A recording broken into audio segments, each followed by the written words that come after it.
इसलिए दी जाती है कि क्योंकि इस सृष्टि में जब पदार्थ ब्रह्मा जी के बनाए हुए हैं, पर कमल ब्रह्मा जी ने नहीं बनाया, ब्रह्मा जी स्वयं कमल से ही पैदा होते हैं, तो भगवान के सभी अंगों की उपमा प्रायः कमल से ही हो जाती है। कहते हैं ना कि श्री रामचंद्र कृपालो भज मन हरणु भव भय दारुणम। श्री रामचंद्र कृपाल भज मन हरणु भव भय दारुणम। नव कंज लोचन कंज मुख कर कंज पद कंजारुणम।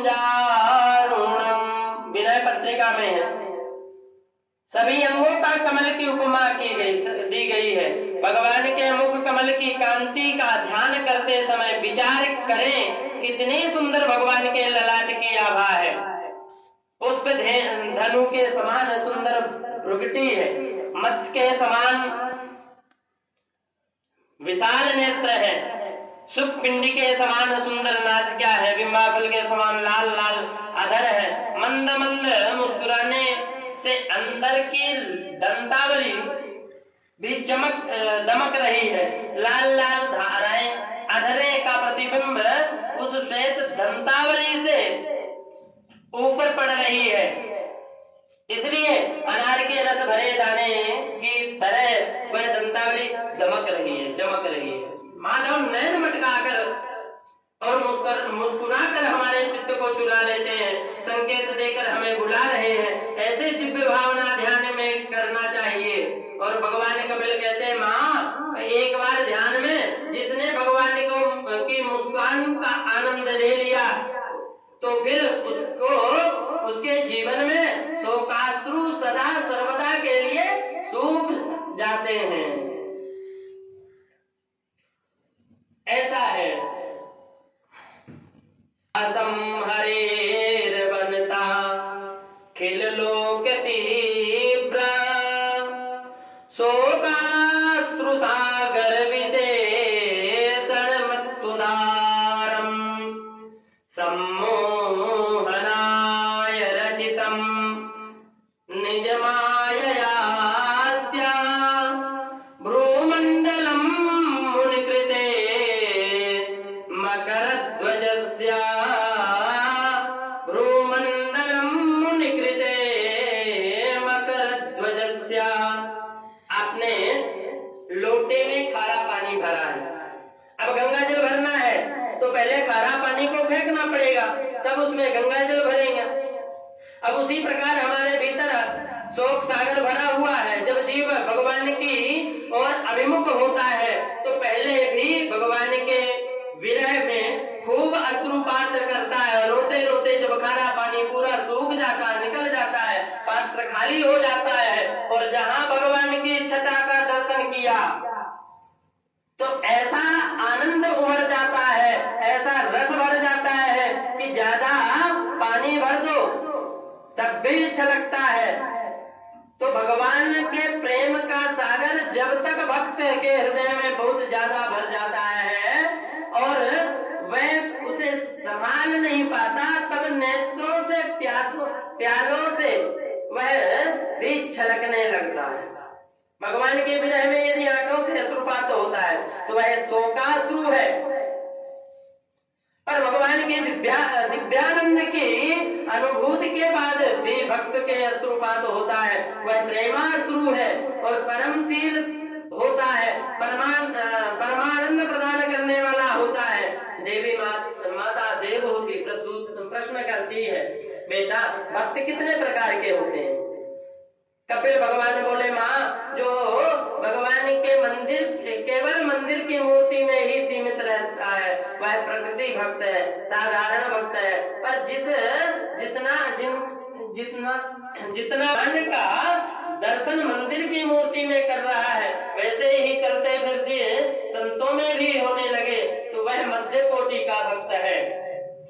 और परंतु प्रत्येक शरीरधारी के अंदर भी उसी शक्ति का दर्शन होने लगे तो वह उत्तम कोटि का भक्त है और जो सभी शरीरधारियों में उसी को देख रहा है। फिर अहम सर्वेषु भूतेषु भूतात्मावस्थितः सदा तमवज्ञाय मां हत्या कुरुतेर्चाविडम्बनम्।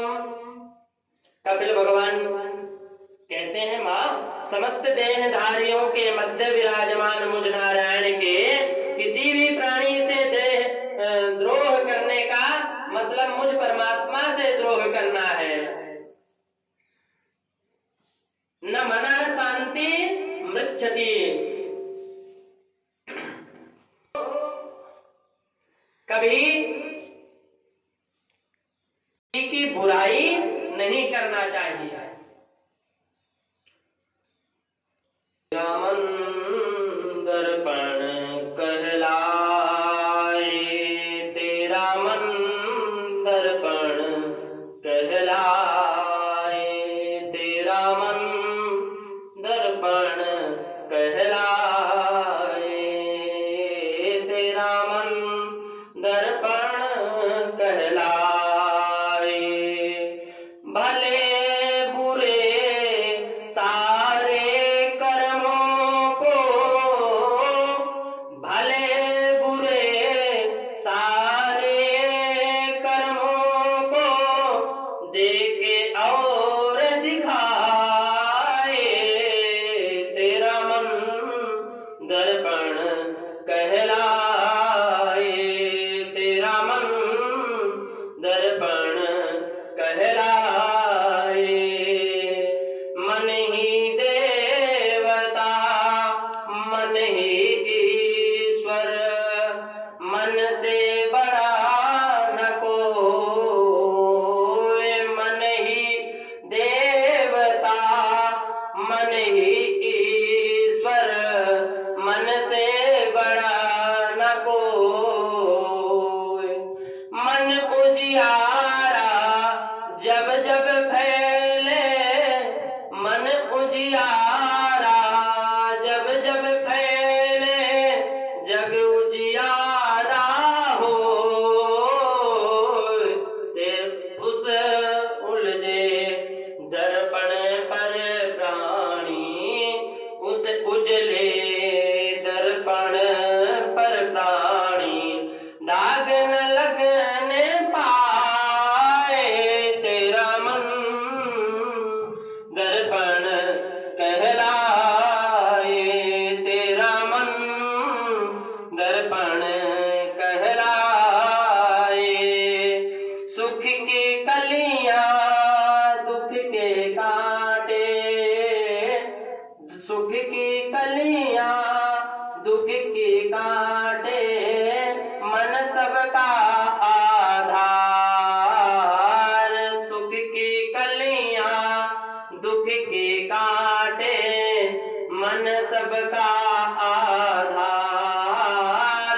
मन से कोई बात छुपे ना, मन से कोई बात छुपे ना, मन की आँख हजार